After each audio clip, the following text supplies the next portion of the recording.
Good morning, everybody. Happy rainy Wednesday. So tonight I was thinking about a lot of things. Last night, for that matter, I was thinking about a lot of things. And, just to be personal here, share what's going on with me. Last month was probably one of the slowest months I've had in the business. Can't even remember the last time it was.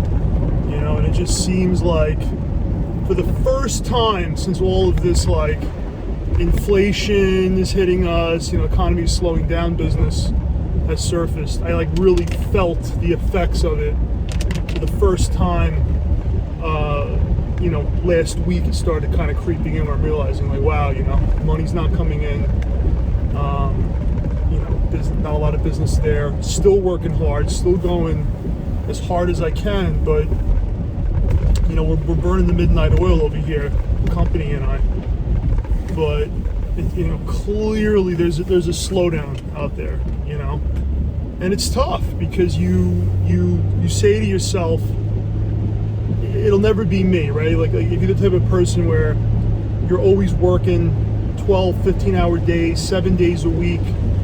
I was brought up to believe that no substitute for hard work. And if you're going through anything, just work hard, put your head down and get after it, and everything will work itself out. So when you're doing that and you're noticing that it's not working out and that things could essentially be getting worse, it's a day of reckoning, right? Which made me realize that this life we live is a game of increase, decrease, and there's moments in life where assets are increasing, income is increasing, happiness is increasing, love is increasing, and stuff like debt is decreasing, anxiety is decreasing, negativity is decreasing, doubt is decreasing. And that's one good fucking time period to be living in, right? Because everything just makes sense. Stars are aligned, possibilities are endless. There's nothing you can't achieve, right? But when the tables turn and those same aspects are switched, right? And the anxiety is increasing, the debt is increasing, and then the income, the money, the savings is decreasing, and you're doing everything that you can to not make it so, is a real true test of courage, of perseverance, determination. And this is what I'm going through personally right now in my life, where and I'm sure a lot of people out there are going through it. I mean, a lot of people that I speak to that are in my space, and even people that are not in my space, even people that would never show a dent in their armor, and everything's on the up and up. Their house could be burning down, but everything's on the up and up. I'm sure you all know people like that. But even them, it's hard to disguise it. It's hard to hide it at this point. Things are tough out there, and it's going to take faith more than anything to get through it. So at the end of the day, too, it's like, what's for free? What's for free in life? It's what are the things that we could do for free, that we could receive for free, that are not going to cost us anything, right? But that could help us. And if you talk about the aspect of love, right? To be loved, sometimes that doesn't even have a price tag on it, because there's billionaires that wish they could buy it and they can't get it, even from their own children. Yet again, to give love doesn't cost anything. And if we make the decision that we want to do that and give that, that's for free, right? And in so many ways, if you think of the life of Jesus Christ, that's what that is, right? In so many ways. So, and he kind of gives us that present in his gospel and his proverbs. So yeah, I mean, sharing and spreading love, like letting people know genuinely what you think about them and how you appreciate them being in your life, being positive outlets to your success, to your growth. I mean, just allowing other people to know how you feel about them in a positive light, giving them that love, it does come back, in some shape or form. It does come back, even if it's that feeling in the moment that you were genuine and real and really tried to make somebody feel great about themselves for being who they are, and also for being that person, that role in your life. I think is something special. And I don't know about you guys, but I definitely have had those conversations and have told those people in my life how I felt, and it's made them feel great. It's made me feel great in return. So I think doing more of that in times like this is important. It's one of the ingredients in the cake. Another ingredient is just relentless determination to keep going.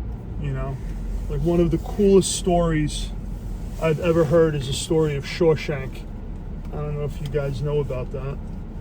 Shawshank was an explorer, I think like in the late 1800s, early 1900s.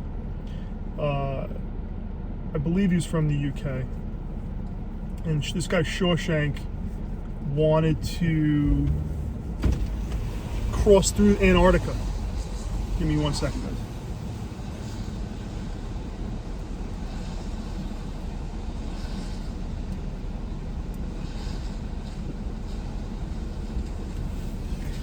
He wanted to cross through Antarctica, and Can I help you? can I get a venti cold brew with almond milk? Anything else? That's it. I could eat. Thank you so much. No problem. So, of course, it took the longest it ever took while I'm on camera recording. So this guy Shawshank, he wanted to be the first person to voyage through the Antarctica, and one of the advertisements that he put out, and once again, I'm not quoting this verbatim, but it went along the lines of something like this, where he put out this advertisement, and he was like, in seek of crew, right? Chances of survival slim to none. Right? And that's pretty much the core thesis of the ad, right? And he had like hundreds of people show up. Hundreds of people showed up for this, right? And it goes to show, and it goes to tell you, there are so many fucking brave people out there, I'd like to think of myself as one of them, for my sake, for my family's sake, for my kids' sake, for my children, for my sons to look at me and look at my story one day and be like, our father, But then I look at some of these stories of men, Shawshank, and people 9/11, people in war, and it's like, my God, there are some really fucking brave people out there, that I bow down in thanks for their sacrifice, who they were, heroes, real heroes. But going back to the story of Shawshank, so he picks his crew, however many people, I want to say somewhere around 100 to 200 people, somewhere in there, and he goes off to Antarctica, okay? And everything's going smoothly, right? They're moving through the ice. Then fucking all hell breaks loose and shit hits the fan, right? And the fucking ship freezes in the snow, and they fucking trapped. I believe it was like in wintertime. So it was going to take months before the ice melts for them to get out of there. So imagine that shit. At least Shawshank was like, wasn't false advertising. So, Hello, how are you? how you doing? How you been? Good? You good, and you? Sorry. That's all right. Do you need a straw? I'm good. Like, where's that smile I always like to see? That happy smile. Have a good one. You too, I'll take care. That girl is always smiling. Always smiling. But today, for some reason, not smiling. Could it be the weather? The gloomy, rainy weather? Back to Shawshank. So, the ship freezes in the middle of the fucking snow. And now they're like, it's a couple of months before, you know, spring or summer comes and, you know, the ice melts so they can get the fuck out of there. But how are they gonna fucking survive? Limited rations of food. So they get so desperate they eat their fucking dogs. So these dogs, they love these dogs, but they fucking kill the dogs and they eat the dogs. And then it's like, we gotta try to figure a way to get the fuck out of here. So, to make a long story short, a couple of the guys go on the mission to get out of there, right? To save their crew. These people embark on such a treacherous, against all odds, Hail Mary rescue expedition. It's unfathomable. I think there's a movie out about them, if I'm not mistaken. I think they made a movie about this. But for some reason, when I saw the movie, I don't know if I saw the whole thing, but the documentary I remember being like way more intense and just way more informative than the actual movie was. That's usually the case. Right? Usually the book is better, the real story has more, is more there, and it's like when you're directing a movie, you're trying to put all this shit in within 2 hours. It's tough, but and they fucking did it. You know, they got through it. And so I'm saying to myself, I'm like, Derek, you had a tough fucking month last month, but literally, would you rather be in a situation where it's decrease on the shit you love and it's increase on the shit you hate, but you're not stranded in fucking Antarctica, cold and hungry and against all odds, and chances are you're gonna freeze to death?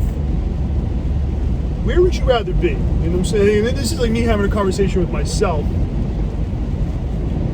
So I'd much rather be here making a couple hundred phone calls a day next to my kids, next to my wife, in my backyard in the pool, than go through that, right? But I think it's the same decision in our minds, the same mentality that gets us through each one of those, you know? One being on such a fucking major scale, major challenge, you know, as Shawshank was. And the other, you know, little old derekkamm, the loan officer, who had a slow month. The same decision that you make to want to barrel through and get it done. To do the tough, do the suck, and get it done. So, yeah, I wanted to share that with you. Hopefully everybody out there is doing really well. And we keep chugging along. See you guys in the next video.